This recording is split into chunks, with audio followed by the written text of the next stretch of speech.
Hey folks, Mythicodian. Thank you very much for hanging out with this video with me today. Today I want to talk to you about the changes from the Starfinder 2E playtest to what is in the actual core rules. Now on Twitch and on YouTube, we are running through the playtest of Empires Devoured. We're almost done as of today, which the filming date is the 17th of September. Yeah, I can pass that to you. Looking forward to seeing you again, those of you who live. That's what I say when I bring in the safety.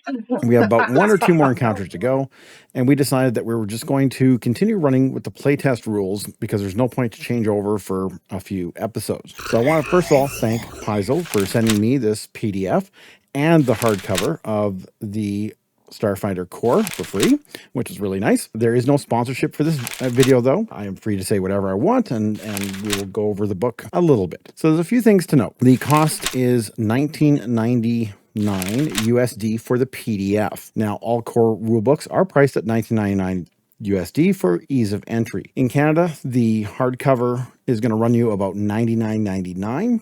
That's just due to our weak Canadian dollar.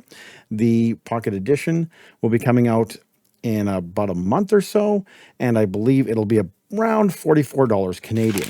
Now, this is a self-contained book. It is 466 pages. There is no need to purchase any other Pathfinder core or any other Pathfinder products to play Starfinder 2E. Obviously, there was a lot of changes from the playtest book, not just the inclusion of the base skills and feats and backgrounds and spells from Pathfinder, but also from what we originally saw in the playtest to what ended up in the book. Now, I will try to keep this brief. I'm only going to go over some of the changes in the ancestries and the classes and a general overview of the book. As we get into the ancestries, there's a few changes, but not a ton. For the android, there's no more ancient heritage.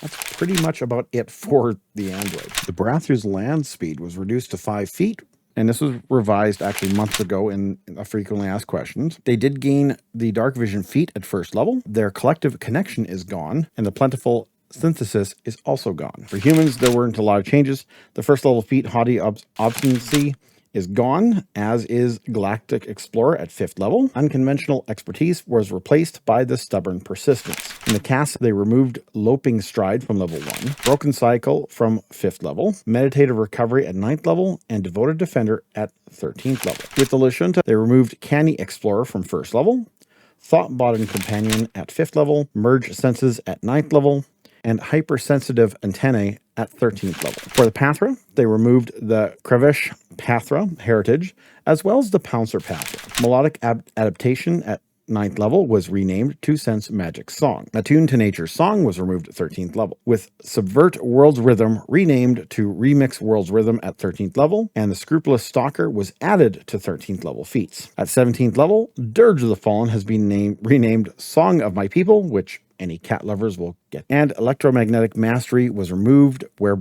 Boundless Bracketer was added in its place. For the Shirren, there was minor changes to a heritage name from the Infiltrator to the Iridescent. Winged Shirren received just a 15-foot fly speed. Freethinker was removed from 1st level feats. Basic Insectile Flight was moved from 5th to 9th level. An improved Biocannon at 9th level was removed. The Psychic Paragon was added at 17th level. Skittermanders remained relatively untouched. They lost Rebel Scrutiny as a 5th level feat, and at 9th level, the Unleash Energy was renamed to the Zoomies. I absolutely love that. At 13th level, the Chattermander is the new name for the Magical Linguist. And then pretty much that's about it for the Skittermanders. Let's have a unique blunder. In the 13th level feats, they placed the 5th level feat, Damertosh's Claw. It's even labeled as 5th level as it was in the playtest. So I don't think this is a change, but actually just a full-blown cut and paste error. I don't see that feat being 13th level. It really doesn't have that much power to be a 13th level feat. I don't know what they did there. The feats of 1st level have had several changes. Bathed in Blood is gone. Command Tactics was moved from 5th level.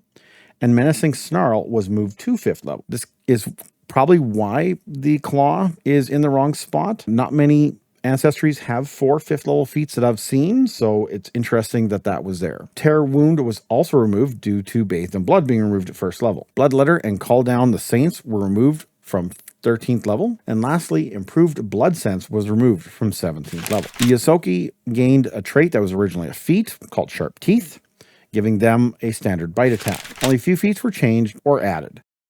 At 13th level, Grandmother's Blessing is gone.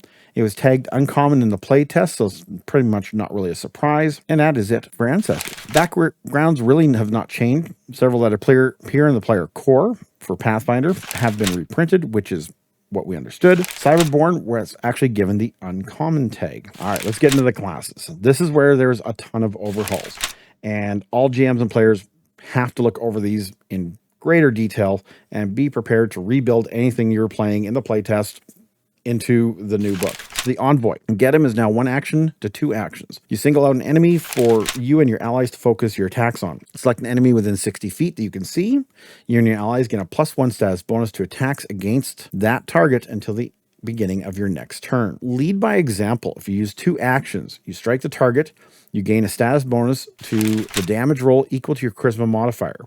Regardless of whether the strike hits, you and your allies gain a +1 status bonus to damages on subsequent strikes made against the enemy until the start of your next turn. Increase the damage by 1 at 5th, 10th, 15th, and 20th level. Every leadership style now has an ability attached to it. They removed Social Mastermind. It was the size up and saw it coming abilities. All leadership styles now have 1 or 2 action abilities.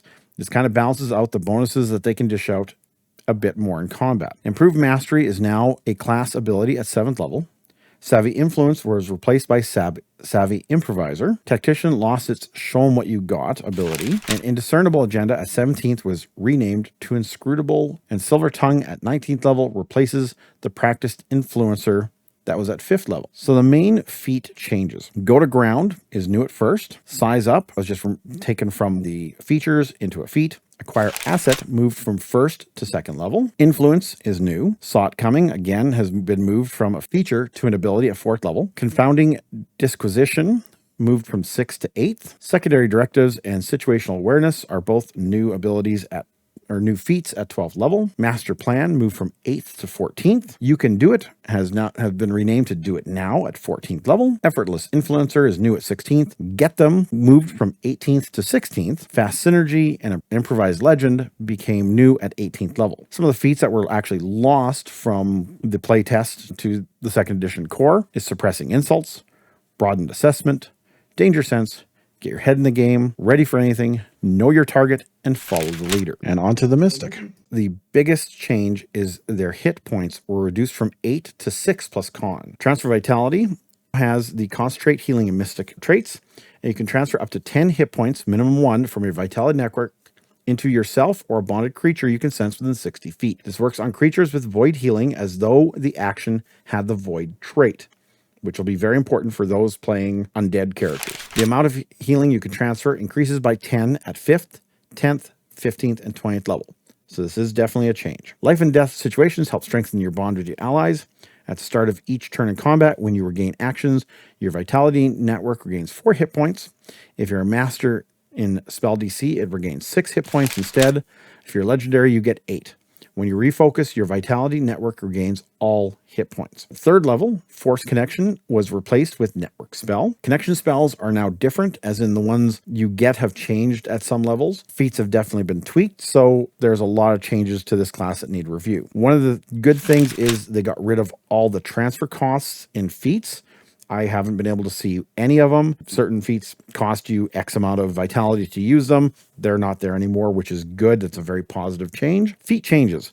So Divine Bond replaces Deity's Domain. Waste Not has been renamed at level 4 to Ebb and Flow. There is an interesting one that in the rulebook, Mystic Luminaries are at 6th level, but it is not actually written out anywhere. Radiant Bond is new. Advanced and Greater Epiphanies at 8th and 10th level moved from being a feature to a feat. Convert Information is new at 12th level, and Overclock was renamed Infuse Spell at 14th level. All right, on to the Operative, and there are some big changes.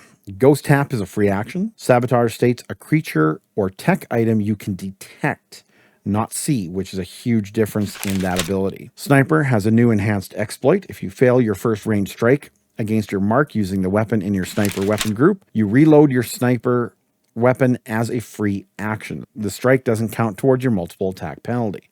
So that's actually pretty impressive. On the Move replaces Masterful Advance as a class feature at 11th level. Feats pretty much stayed the same at the most part. Bullet Dance at 18th level is renamed to Tactical Assault. Hair Trigger was moved from 2nd to 6th level, and Tactical Advance is new. The ones that were removed were Always Ready, Creative Cover, Deflecting Fire, Instant Reload, Uncanny Deflection, and Urbanite. The Solarian got some good changes right off the hop. Their Nimbus Surge is now Reactive Strike with a little bit of extras. Solar Flare does not improve with level. You actually use Solarian crystals just like you would use runes in Pathfinder. Solar Weapon now has a two-handed option that increases the damage to 1d10, and you can also have Solarian crystals added to them to improve the hit and damage dice just like in Pathfinder. They completely removed the Solarian arrangements where you picked either Balanced, Degradant, or Radiant. The abilities are now just rolled into feats, and they don't appear to be prerequisites for each other. You just need to be attuned. They renamed Pensive Assessor at 7th level to Stellar Senses.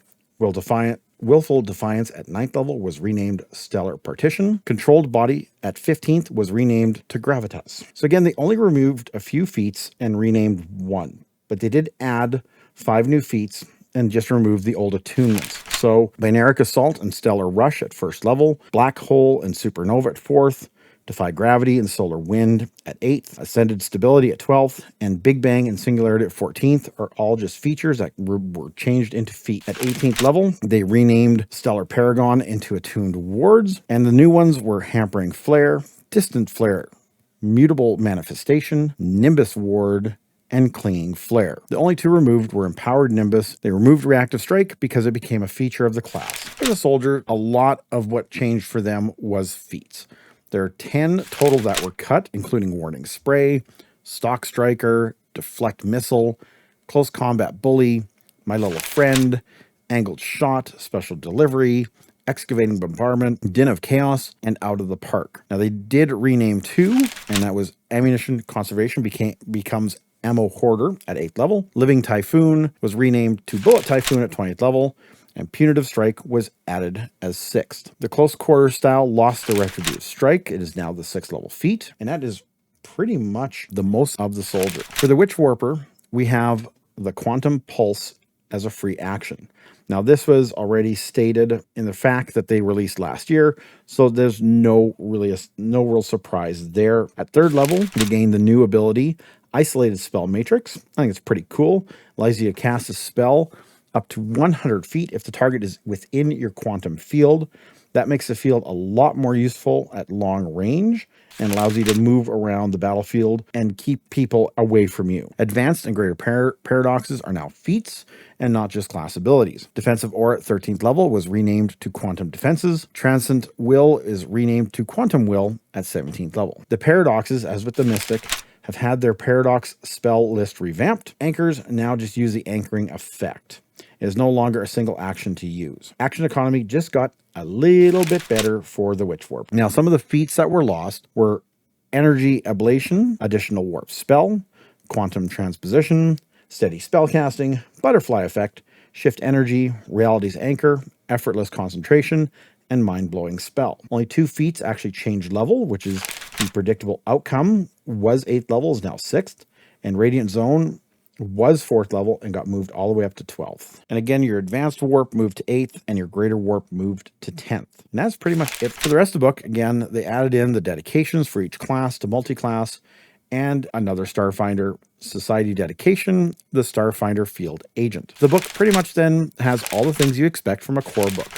All the skills are listed, whether they're 2E Core or Starfinder 2. Again, no need to purchase any of the books for Starfinder. Feats pretty much are the same thing. If they're new to Starfinder or were originally printed in the Pathfinder Core, they're all here. There are 60 pages of equipment you can thumb through, covering everything from weapons to apex augmentations. Chapter 7 are all the spells. They've reprinted the spells from the Pathfinder Core in this book as well as all the unique spells for Starfinder. It runs about 92 pages and includes all your focus and ritual spells. Chapter 8 is Rules of the Game, which covers combat, checks, actions, movement, encounter, exploration, and downtime modes. All the stuff, again, that you would find in the Pathfinder Core.